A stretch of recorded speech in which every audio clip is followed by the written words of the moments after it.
আসসালামু আলাইকুম। ইনশাল্লাহ আশা করি সবাই ভালো আছেন। আলহামদুলিল্লাহ আমিও ভালো আছি। যে যেখান থেকে আমার ভিডিওটি দেখছেন সবাইকে অসংখ্য ধন্যবাদ ও সর্বতি ভালোবাসা রইল। তো আজকে কথা বলবো হচ্ছে আপনার ঢাকা বিএফএস গ্লোবালের সব আপডেট নিয়ে, যে ডেলিভারি আপডেট। তারপরে কথা বলবো হচ্ছে আপনারা যে কর্মসূচির কথা বলতেছেন সেখান থেকে পররাষ্ট্র মন্ত্রণালয়ের থেকে একটা কিন্তু কথা বলা হয়েছে, একটা আপডেট দেওয়া হয়েছে, সেটার বিষয়ে কথা বলবো। একটা অ্যাপয়েন্টমেন্টের বিষয়ে কথা বলবো, যে অ্যাপয়েন্টমেন্ট আজকে ছিল। তো আর কয়েকটা ভিসার ছবি দিব। তো ইনশাল্লাহ পুরোটা ভিডিওটা দেখার চেষ্টা করবেন।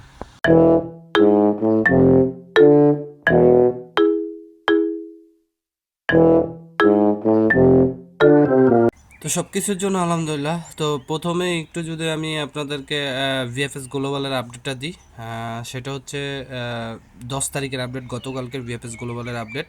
প্রায় 70টার কাছাকাছি যেখানে ডেলিভারি সংখ্যা, সেখানে রিটার্ন পাসপোর্ট ছিল প্রায় 11টা, ফ্যামিলি ভিসা ছিল 13টা 2024 এবং 2025, স্পন্সর ভিসা হচ্ছে 8টা 2023 এবং 2024, এগ্রিকালচার হচ্ছে 6টা 2023 এবং 2024, ট্যুরিস্ট ভিসা হচ্ছে 5টা 2024, স্টুডেন্ট ভিসা হচ্ছে 2টা 2024, রিজেক্ট হচ্ছে 18টা 2023 এবং 2024, আর উইথড্র হচ্ছে একটাও নাই।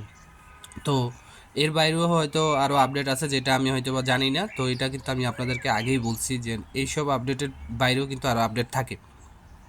তারপরে যে বিষয়টা, সেকেন্ড যে বিষয়টা, যেটা হচ্ছে অ্যাপয়েন্টমেন্টের বিষয়, অনেকে ভাবতেছেন যে এখন যেহেতু 18 অক্টোবরের আগে যে নলস্তাগুলি ইস্যু করা হয়েছে সেই নলস্তাগুলি আপনাদের স্থগিত রাখা হয়েছে।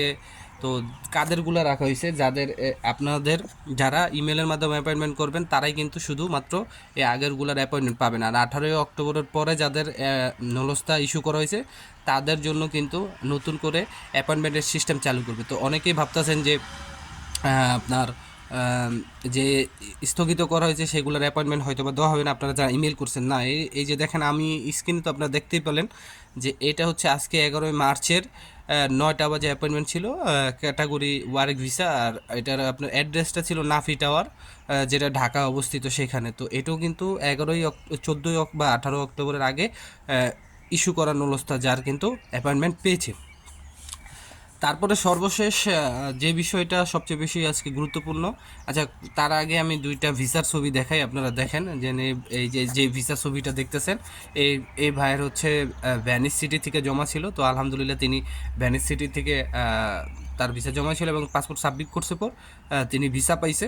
আর আমার কাছে আরেকটা ইনফরমেশন আছে যে নেপোলি সিটি থেকেও আপনার জমা ছিল, নেপোলি সিটি থেকে নলস্তা বের হয়েছে, সেটার জন্য আপনার অ্যাপয়েন্টমেন্টের জন্য ইমেল করা হয়েছিল। সেই অ্যাপয়েন্টমেন্টও তিনি আপনার অ্যাপয়েন্টমেন্ট পাইছে। তো ইনশাল্লাহ হয়তো বা খুব শীঘ্রই জমা দিবে, এরকমটাই আমি আপডেট পাইছি। তো কর্মসূচি বা আন্দোলনের বিষয়ে যে বিষয়টা আপনার পররাষ্ট্র মন্ত্রণালয় থেকে বলা হয়েছে, বা এটা আমি দেখছি আপডেট পাইছি, কতটুকু সত্য আমি জানি না, তারপর আপনাদের সাথে শেয়ার করি।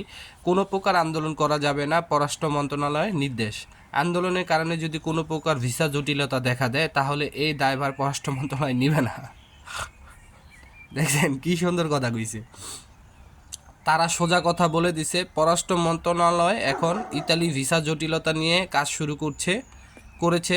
ইতালি পররাষ্ট্র মন্ত্রণালয়ের সাথে কথা বলে অলরেডি ভিসা জটিলতার কাজ শুরু করে দিছে বাংলাদেশ পররাষ্ট্র মন্ত্রণালয়। সুতরাং আন্দোলনকে না বলি। এখন আপনারা এরকম একটা নিউজ আপনাদের দেওয়ার পরে এখন আপনারা যদি মনে করেন যে করেন, এটা আপনাদের ব্যক্তিগত ব্যাপার, কিভাবে কি করবেন এটা আপনারা খুব ভালো বোঝেন। এটা আমার এখানে আপনাদেরকে করার বা না করার কোনো ধরনের ইচ্ছাও নাই, সম্পূর্ণ ব্যক্তিগত। আমার দরকার যে কোথায় কি হইতেছে, কোথায় কিভাবে কি করলে ক্ষতি হইতে পারে বা ভালো হইতে পারে, এই সব আপনাদের বলুন। যেরকম এই যে একটা উপায় পররাষ্ট্র মন্ত্রণালয় থেকে যে বক্তৃতাটা দেওয়া হয়েছে, এটা আমি আপনাদের দিলাম। এখন এটারে আপনারা কি মূল্যায়ন করবেন না না করবেন, এটা আপনাদের একদমই ব্যক্তিগত ব্যাপার। তো এর পরবর্তীতে যদি আর কোনো ভালো কোনো আপডেট নিউজ থাকে অবশ্যই আমি সেটা ভিডিওর মাধ্যমে আপনাদের সকলকে জানিয়ে দেবো। তো সবাই ভালো থাকবেন, সুস্থ থাকবেন, আর যদি পারেন শেয়ার করবেন ভিডিওটা। আসসালামু আলাইকুম, আল্লাহ হাফেজ।